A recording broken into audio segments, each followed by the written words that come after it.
Well, thank you very much for coming to the 33rd Annual Association for Contemporary Iberian Studies Conference there at King's College, London. I'm greeting you from a classroom at Gustavus Adolphus College in St. Peter, Minnesota, in the presence of my 4 students in my what do we call this? Political Cultures of Iberia, or Political Cultures of Spain and Portugal course. And this worked out well because, as you know, I'm one of the co-organizers of this conference. I'm sorry I can't be there. And I'm also sorry for the angle of this display you're getting, but this is what it is. I hope you can sort of make out the PowerPoint. But my paper was a total widow, as I know, because Ricky Morgan Tamasunas and I organized this thing and put the program together. And I think it was her idea that I give this stimulus paper, closing plenary stimulus talk, which I think it turns out to be an all right thing, because as you saw, the title is The Comparative Study of Spain and Portugal, or lack thereof, in the social sciences today. And I think this gets right at the heart of what the ACIS is about. So thank you to Ricky for her work as my co-organizer, and Ramon as well at King's College, and Lourdes, who I think gave the go-ahead on me giving this talk. Thanks to the rest of the executive, thanks to our plenary speakers, Professors Preston and Viñas. I'm really sorry I missed those talks. And thanks to you all sitting through this talk, you, my students, and the people there in London for attending, and also you folks in London for your patience with me with the email. Some folks know I was not very on the ball at getting back to people regarding scheduling, regarding various questions about the paper proposals, etc. But I appreciate your flexibility, I appreciate you coming. I hope you've all had a nice conference. I've had a lovely time as I've been getting settled in Minnesota, but I do kind of wish I were in London.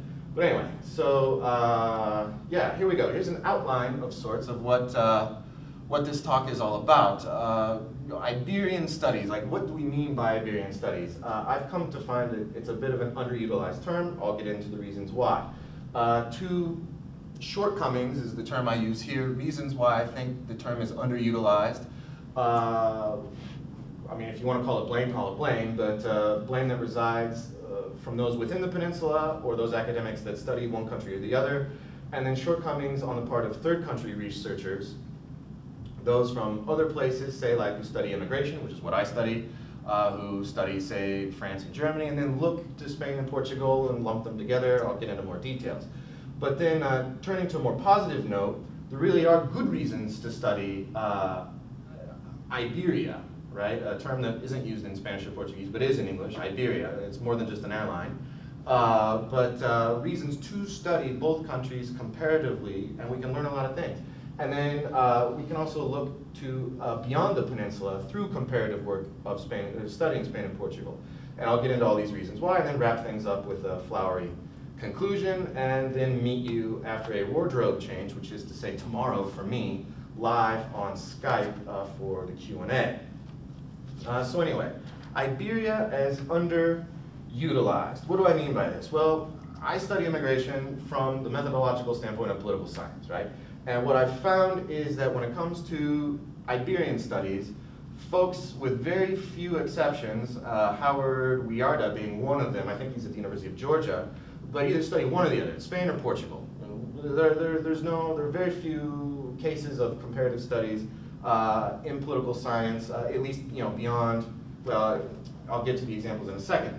But the lack of comparative study is compounded in migration studies, because in migration studies, zooming away from political science, is a field that's just all over the disciplinary map, right? There's work in all sorts of social science disciplines, but very rarely do people actively, seriously, and sincerely cross the disciplinary line, which is something that I try to do.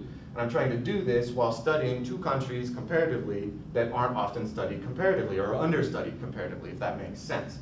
So what I've come to find in my dissertation research, or thesis research, I guess you say in the UK, for my PhD, which I'm almost done with. I promise next year I'll be done for the conference. But what I find is we miss out on a lot of comparative insight, and because those that study Spain ignore Portugal, and vice versa. Why is this? And of course, there are exceptions. The case being, say, democratization studies or EU membership. Right? There's lots of comparative work on from the early 80s, mid 80s on, the transition to democracy in both countries. And then there's a lot of work on, Spain and Portugal's pathway to the EU. But name me some work, comparative work that's been done about governance since. How have these places governed?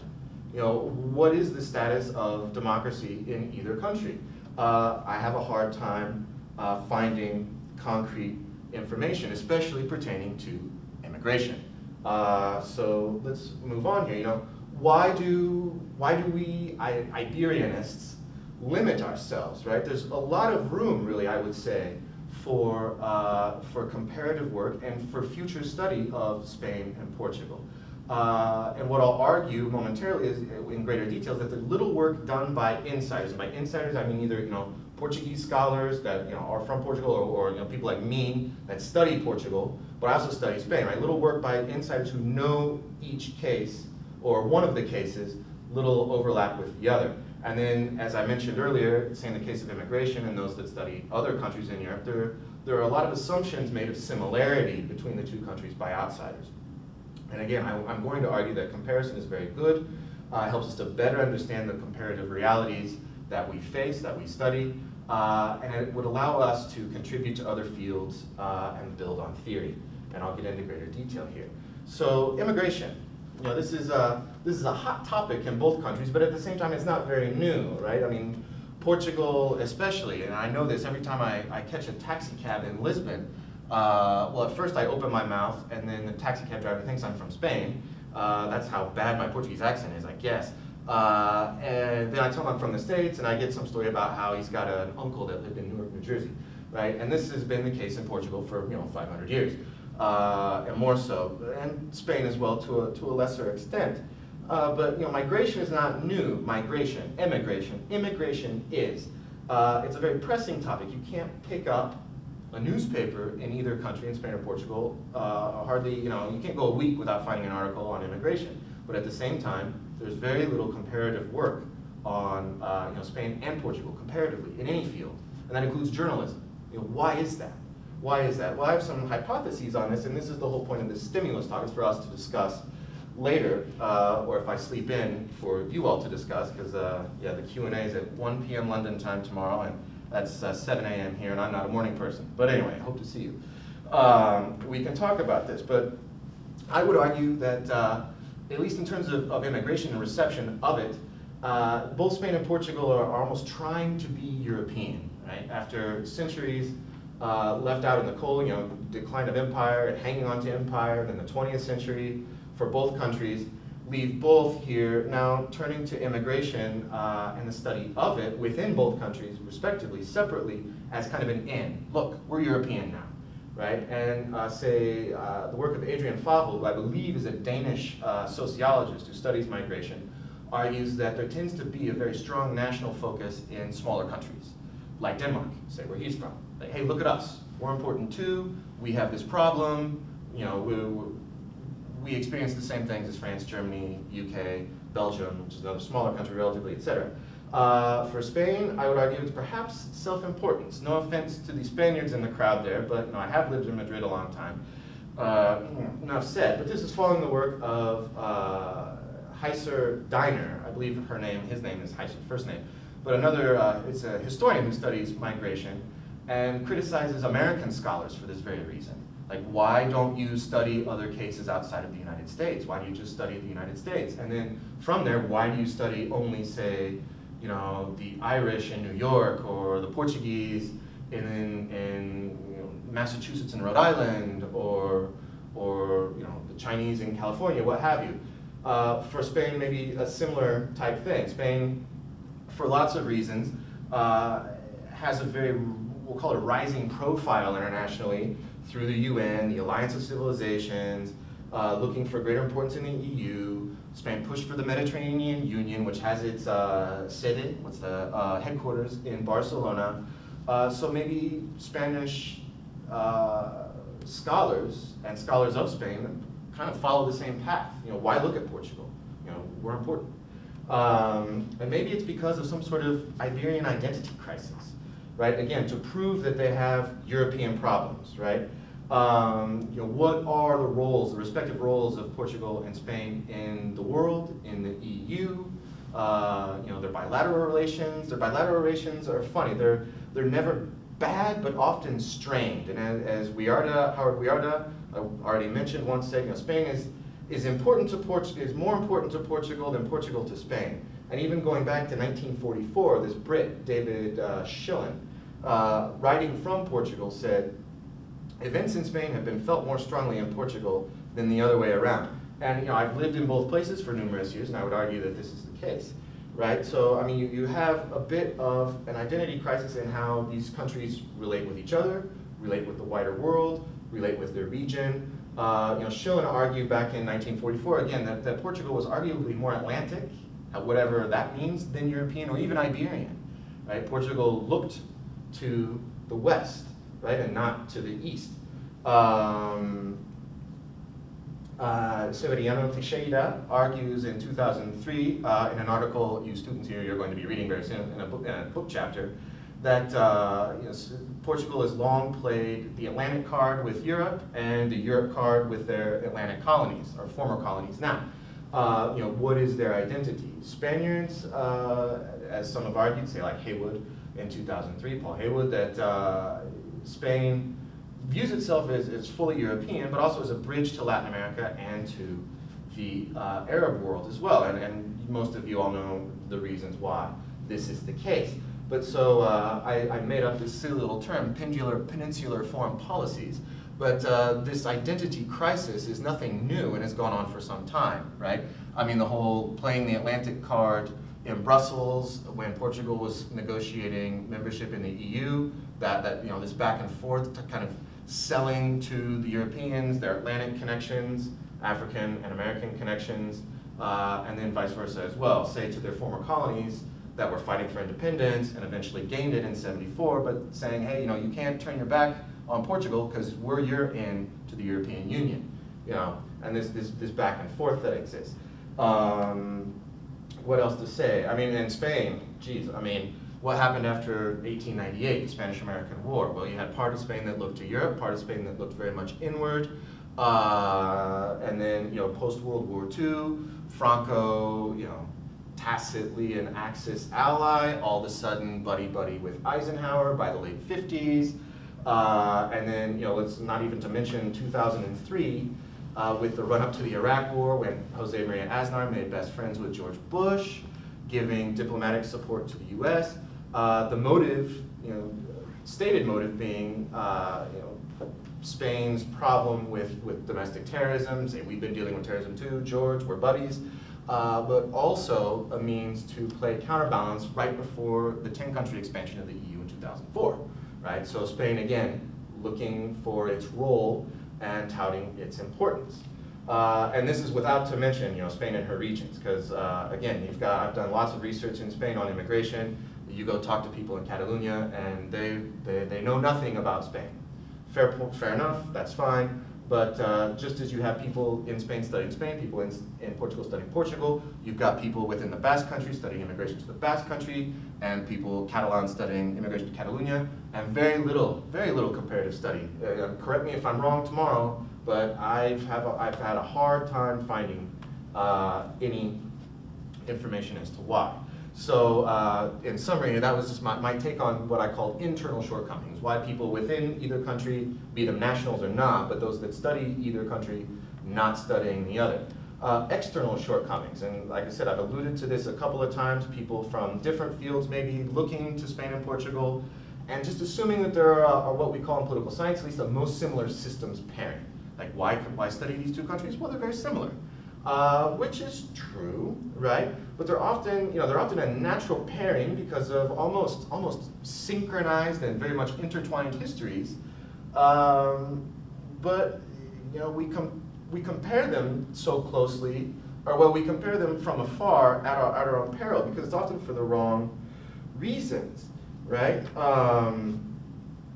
And say, like, for example, you pick up a book on contemporary immigration to Europe, and you flip to the index and you look up Portugal, and there's a listing of page numbers that Portugal's on, and then you turn to Spain, and curiously enough, Spain's listed on all the same pages that Portugal's listed on. And there are reasons for this, but at the same time, if we really want to understand both the similarities and the differences of these countries, we need to dig a little deeper. And the problem is, I would argue, that oftentimes what people take as similarities in the study of Spain, at least in political science, empire, dictators, transition to democracy, in both cases, in the case of Spain and Portugal, they're actually very different. And that's not to mention culture. I mean, Portugal is very homogenous. Portugal is arguably one of the few nation states that exist in the world, right? A national people within the boundaries of their own state, where Spain obviously is the furthest thing from it. So, but if we don't dig into the reasons why these differences, it's very easy to just glance over the two and assume they're very similar. And when we dig a little deeper, we see, say, for example, Spain's very introspective, as argued by Balfour and Quiroga in 2007, that in no other country has there been such passionate introspection as in Spain, within the European context.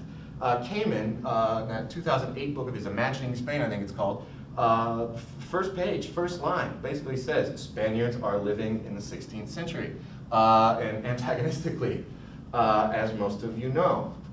Right, on the other hand, Portugal, as we said, very outward-looking, right? Gabriel Magalhães, who's a Portuguese journalist, often writes in La Vanguardia in Barcelona, argues matter-of-factly that in 2009 he did at least, that Portugal just hasn't suffered this politically motivated introspection, he says, that Spain has. Monteiro and Pinto, another piece that my students will be reading very soon, argues that the debate over national identity in Portugal is all but absent. And I would argue that that's very true. I had a meeting, dissertation interview, thesis interview for the Brits with a guy named Nuno Magalhães, who's the #2 for the CDS-PP, the most conservative party in Portugal. #2, right behind Paulo Portas, and you people that study Portugal know who I'm talking about. And we met in the parliament. He's a very nice guy, and usually we think of our right-leaning or right-wing even parties in Europe as being the most anti-immigrant, the quickest to say, hey, look, these migrants are coming and they're threatening our identity, they're threatening our culture. And Nuno Magalhães says, no, not at all, not at all, not at all. Portugal, we're comfortable with who we are. We know who we are. I mean, granted, this kind of argues against my identity crisis question mark. In a way, they're very comfortable, right? And this is very different from Spain, right? So, and it's hard to appreciate from the outside until you dig much deeper, right? And that's what I try to do as well. I mean, I'm not so much the external observer anymore. Again, I mean, I've lived in both countries for more than several years, and I'd like to think I've gotten over this. But anyway, so again, appreciation, I find, is sometimes hit and miss, especially regarding immigration, right? I think every step of the way, when you look back in time, you really can't understand democracy in Spain without understanding dictatorship. You can't understand the dictatorship in Spain without understanding the Civil War. You can't understand the Civil War without understanding the Second Republic. And on and on and on. And all the way back. And all the way back to reconquest and even conquest of the Moors in 711. If you don't have at least a decent, well-rounded grasp of this history, I would argue it's really hard to understand immigration, the contemporary immigration in both countries, right? And immigration is a great way to approach the comparative study in Spain and Portugal, I would argue. Haphazardly I came to it. I'm not trying to say I did some wonderful thing. It was a fluke. But James Holyfield is a political scientist who studies immigration in Germany and France predominantly, states that immigration offers us a rich set of comparisons that can help us to see differences and similarities which we might otherwise overlook. And I would argue that a lot of people from the outside don't appreciate, even those that study immigration, don't catch all the intricacies that are present, right? Because what I look at, for example, without going into any detail, is how democratic transition and the politics of it influence how public opinion and policies shape immigration and its reception today, right? Nobody else has done that I've seen, that I've found. And migration transition, to a lesser extent, that's been done, but how going from being countries of emigration to countries of immigration shapes how immigration is received today. But again, you can't really understand migration transition until you understand a history that goes back 500 plus years, And from the outside, I would argue, say that there are a few cases, and I hate to name names, well I will, because I know they're not there, but like Anthony Geddes, Christina Boswell and Geddes wrote a great book just published last year on immigration in Europe. Anthony Messina, great work on migration, but when they mention Spain and Portugal, again, same page in the index, both countries, and it's as though migration appeared in Spain and Portugal in the early mid-80s, without any reference to anything in the past. Messina, I guess, in a book from the early 2000s says that, yeah, you know, maybe Portugal's previous experience with immigration explains why they're so positive today, but we need more meat to the explanation. We can't just leave it at that. And this is to say, though, that there are some very good pieces. Geographer from the UK, Russell King, has done a lot of work on immigration to southern Europe, so including Greece and Italy, but also Spain and Portugal.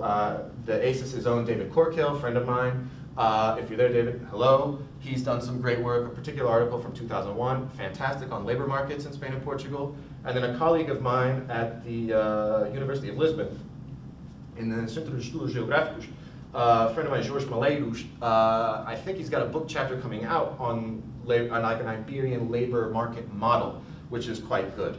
But then again, other people from the outside, I think, are way off base. There's an Iranian philosopher that sometimes writes for El País called, I can't pronounce his first name, I can barely pronounce his last name, Jahan Beglu, argued once for, there's a Spanish exception, that Spaniards, the way Spaniards receive immigration is due to the history with the Moors, et cetera.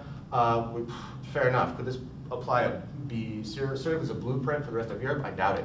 And then you have another view expressed by a guy from the States named Omar Encarnacion, who argues that you know, this complicated history with the Muslim world and the conquest, reconquest, really complicates things today. And we all know that certain Spaniards, conservative Spaniards, holdover from the dictatorship, have a hard time dealing with the other, right? Of which the Moors were, and of which immigrants can be easily today. So the long and the short of my point here is that any comparative study of the social realities in Iberia, in the Iberian countries, must be historical in scope. I think I'm running out of time here, so I'll try to pick up the pace. I've only got three slides left here, but I want to turn to some more positive things, the utility of comparison of the two countries. Right? I think a good way to approach this is, say, you know, the debate on democratic consolidation, the consolidation of democracy. And again, I'm coming from the field of political science, so I come across all these readings, and I have to consider them, right? And the literature was very clear for quite a while, on the right track, say into the 80s, yeah, well on the way to consolidation, and then questioned in the 1990s for various reasons. Schmitter makes the case, Philippe Schmitter, political scientist, that EU membership was more of an insurance policy for Europe, so that Spain and Portugal wouldn't revert back to any form of dictatorship than it was actually a prize for having become democracies, which is an interesting point, which, you know, 2003 would argue that, you know, the debate is still open. And then, but if we look at, say, the literature on immigration, or the study of immigration, say, you know, one of the questions I ask in my dissertation is, you know, why are both countries why are their policies so open to immigration? Why are they so receptive? Why is the public opinion generally not very negative? Why are there no radical right parties? And my tentative response has to do with, well, the strength of the democracy and liberal institutions.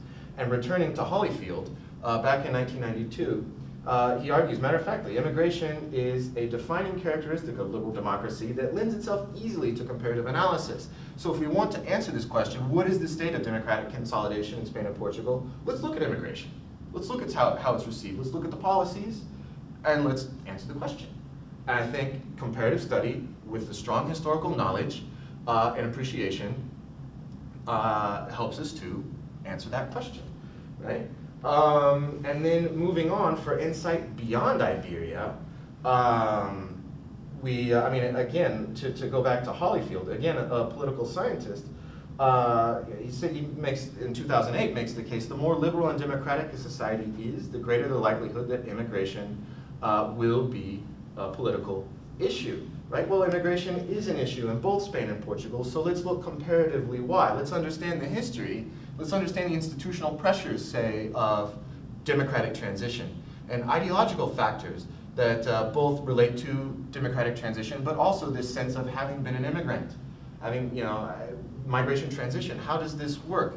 And then maybe we could look at how immigration will be received in other regions that are eventually, we hope, going to democratize, and thus will inevitably become receiving countries, countries that receive migration flows, right? So such comparative study would be very good for hypothesis testing and theory building, right? Can we predict, once a country democratizes, based on its history, if it's at all similar to Spain and Portugal, might it be as successful in receiving migrants as Spain and Portugal are today? Which isn't to say it's perfect in Spain and Portugal, but they tend to be better off, and immigrants tend to be better off in Spain and Portugal than in several other European countries.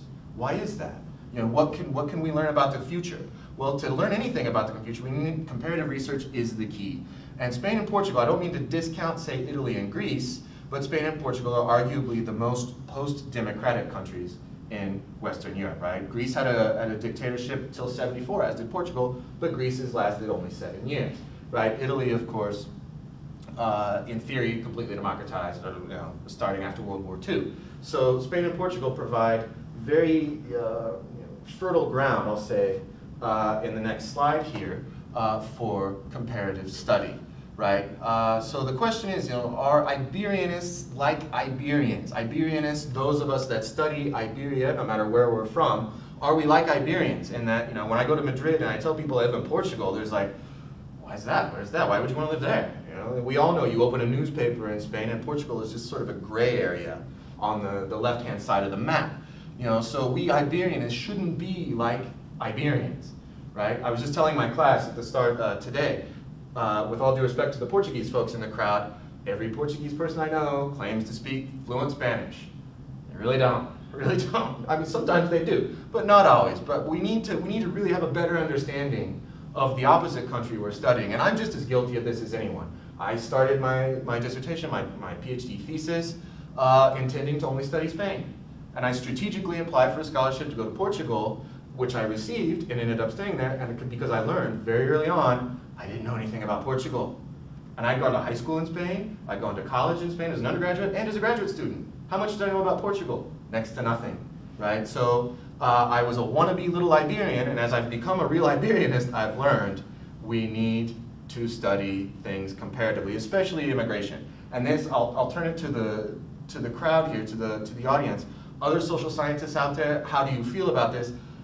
I don't know, but I think Iberia lends itself well, assuming we're not myopic in studying one country or the other, or that we don't make any assumptions about either country, similarities, differences, whatever, and then we embrace the term Iberian, and I think at the end of the day, this will be better for our own work, it'll enrich our own research, and it'll help our profile as Iberianists in the long run, as an area, as Iberian studies, in our relationships academically with other area studies, right? It'll give us greater reach and greater insight and probably greater respect from other fields, from other areas. But anyway, I will leave it at that and again, open it up for questions, but I will be in a different place and wearing different clothes. But I'm assuming I'll be wearing different clothes. But I appreciate your time, you folks in London. Again, thank you for coming to the conference. Again, my apologies for not always being the best interlocutor via email. Thank you, Ricky, very much. Thank you, Ramon, for the logistics. And thank you to the ACIS exec for your support. I started participating with the ACIS in 2008, and you guys have been great all along the way. I've tried to give back. I hope I've done so.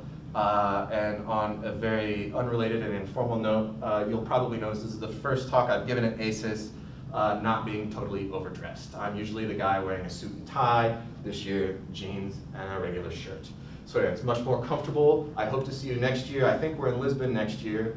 Correct me if I'm wrong via Skype, but I hope to see you there September of 2013, and I hope to not be wearing a tie. So anyway, take care. Thank you very much.